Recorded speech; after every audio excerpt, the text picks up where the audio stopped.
বড়গুলো সামনে সারিতে দেন।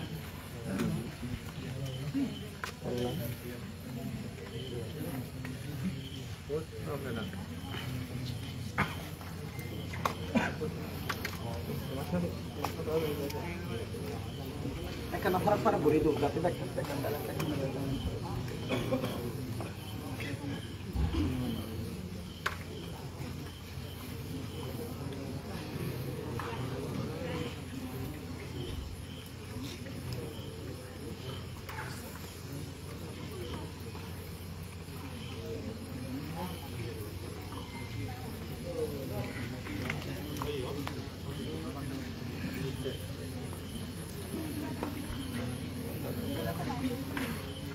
সাইডে ওদের ওই বাম পাশে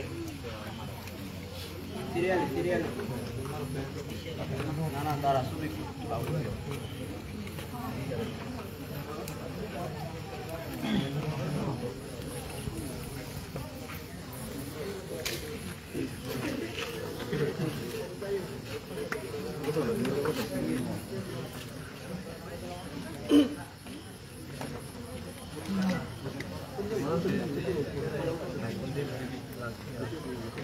Ako na ano bando dito yan.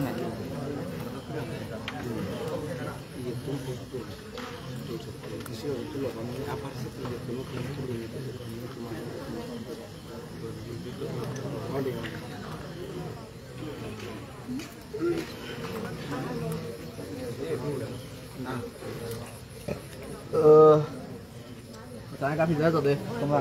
Please.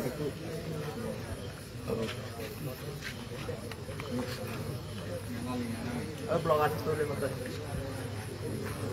Please. Excuse me. No live.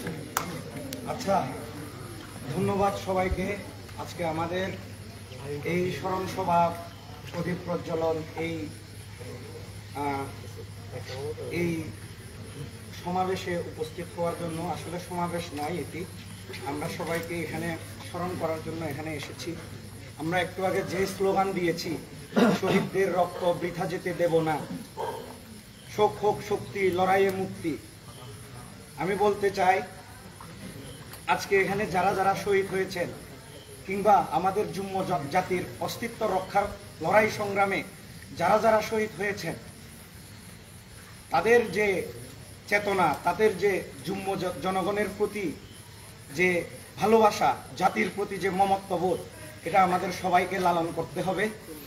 এবং আজকে এখানে যে 4 জন শহীদ এবং শত শত ভাই বোন এখনো হাসপাতালে যারা চিকিৎসাধীন রয়েছেন, আমি বলতে চাই, এই যে আমরা যা নিয়ে আমরা আন্দোলন শুরু করেছি, একতা, একত্বর, এটা কোনো শুধুমাত্র আঞ্চলিক রাজনৈতিক দলদের একত্বর নয়, একতা নয়। এই একতার মধ্যে আমরা যারা বিভিন্ন ভাষাভাষী জনগোষ্ঠী আছি, চাকমা, মারমা, ত্রিপুরা, বম, খেয়াং, লুসাই সহ যারা যারা আছি আমরা, এবং আমাদের পার্বত্য চট্টগ্রামে যে উচ্চ শ্রেণী, নিম্ন শ্রেণী, পণ্ডিত, অজ্ঞানী, জ্ঞানী, সবার মধ্যে একতা এনে রাষ্ট্রের কাছ থেকে অধিকার ছিনিয়ে নেওয়ার জন্য আমরা সেই আহ্বান জানিয়েছি। তো আমি বলতে চাই, আমাদের শুধু পার্বত্য চট্টগ্রামে নয়, চট্টগ্রাম বিশ্ববিদ্যালয়ে আমরা কিন্তু আমাদের মধ্যে বিভক্তি দেখতে পাই। আজকে এনারা আমাদেরকে যা শিখিয়ে গেছেন, আমরা দেখতে পাই রাঙ্গামাটির জেলার মানুষ আলাদা করে মিশে, খাগড়াছড়ি জেলার মানুষ আলাদা করে মিশে। এই বিভক্তি যদি আমাদের মধ্যে চলতে থাকে, তাহলে তাদের যে চেতনা, তাদের যে আত্মবলিদান, তা কোনোদিন পূরণ হবার নয়। এজন্য আমি বলতে চাই, আজকে আপনারা সবাই যারা যারা সাধারণ দৃষ্টিকোণ থেকে বিবেচনা করেন, সাধারণ দৃষ্টিকোণ থেকে সাধারণ শিক্ষার্থী যারা আছেন, আপনারা সবাই এখানে যারা যারা একত্রিত হচ্ছে না, যারা যারা সবাই এই একত্রের মধ্যে যে বাধাগুলো আছে, এসব নিয়ে আমরা আলোচনা করে আমাদের রাষ্ট্র থেকে আমাদের অধিকার আমাদেরকেই ছিনিয়ে আনতে হবে। আজকে এদের শহীদদের পর, রাঙামাটির ঘটনার পর আমাদের আন্দোলনের মধ্যে একটা ভাতা দেখা দিয়েছে।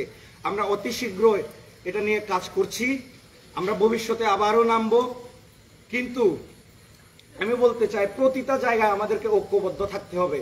আমরা যদি ঐক্যবদ্ধ থাকতে না পারি তাহলে তাদের যে আত্মবলিদান তা কখনো তা কখনো সার্থক হবে না। আমার কথা বলতে বলতে কান্না চলে আসে, কারণ যে গ্রুপটাতে আমি আছি অ্যাডমিন হিসেবে, যে কোনো নিউজ, যে কোনো গুজব, যে কোনো নিউজ হচ্ছে আগে প্রথমে আমাদের কাছে আছে, আমরা হচ্ছে অ্যাপ্রুভ করে দিই। তো রাত্রে 2টা 3টা 4টা বাজে হচ্ছে আমি যখনই হচ্ছে অনিক চাকমার যে নৃশংসভাবে তাকে কুপিয়ে হত্যা করা হয়েছে সেটি দেখে আমি আর নিজেকে সামলাতে পারি না। আমি নিজেকে অনেক শক্ত মনের মানুষ মনে করি, কিন্তু আমি যখনই অনিক কুমার চাকমার যে ভিডিওটা আসে আমি নিজেকে আর সামলাতে পারি না, একা একা রুমের মধ্যে কান্না করি। আমাদের প্রতিনিধিগণ যারা রাঙামাটিতে আছেন ওনারা অনিক কুমার চাকমার বাড়িতে গিয়েছেন, ওনারা আমাদেরকে যা বলেছেন যে ওনাদের শুধু 4টা বেড়ার একটা ঘর, ওনারা খুবই টাকা পয়সা নাই এরকম আর কি। আমরা আমাদের পক্ষ থেকে যা পেরেছি আমরা সহযোগিতা করেছি, এবং ভবিষ্যতে যে সাপ্তাহিক ক্রিয়ার জন্য আমরা এরকম ফান্ডও তুলতেছি। এবং একটু আগে রবিদাও বলেছেন যে বিশ্ববিদ্যালয় ভিত্তিক টাকা কিছু তোলা হবে, একটা কমিটি বানানো হবে, সবাই যেন ওখানে কিছু পরিমাণ হলেও ভূমিকা রাখেন এই আশা রাখি। এবং আবারও বলতে চাই, এই যে পার্বত্য চট্টগ্রামে যে গণজোয়ার সৃষ্টি হয়েছে, একতার পক্ষে শুধু পার্বত্য চট্টগ্রামে নয় সারা বিশ্বে আমাদের যে যুম্ম জনগণ যারা আছেন, যারা যে একত্তরের দাবি তুলেছেন, আমরা যেন সবাই একতাবদ্ধ থাকতে পারি। একতাবদ্ধ হওয়ার জন্য যা যা প্রচেষ্টা করা দরকার আমাদের সবার, আমি চাই আমরা সবাই যেন সেই প্রচেষ্টা করি। ধন্যবাদ সবাইকে, আর বেশি কিছু বলতে চাই না। আমাদের আজকের এই শোকসভা বা শোক সমাবেশ যেটাই বলুন, আমি হচ্ছে এখানে সমাপ্ত ঘোষণা করছি। ধন্যবাদ সবাইকে। শহীদের রক্ত বিঠাইতে দেব না, বিঠাইতে দেব না, শহীদের রক্ত শহীদের রক্ত বিঠাইতে দেব না, ত্রিপুরা রক্ত বিঠাইতে দেব না, উনিকের রক্ত বিঠাইতে দেব না, ভাইয়ের রক্ত বিঠাইতে দেব না, শক্তি ভাইয়ের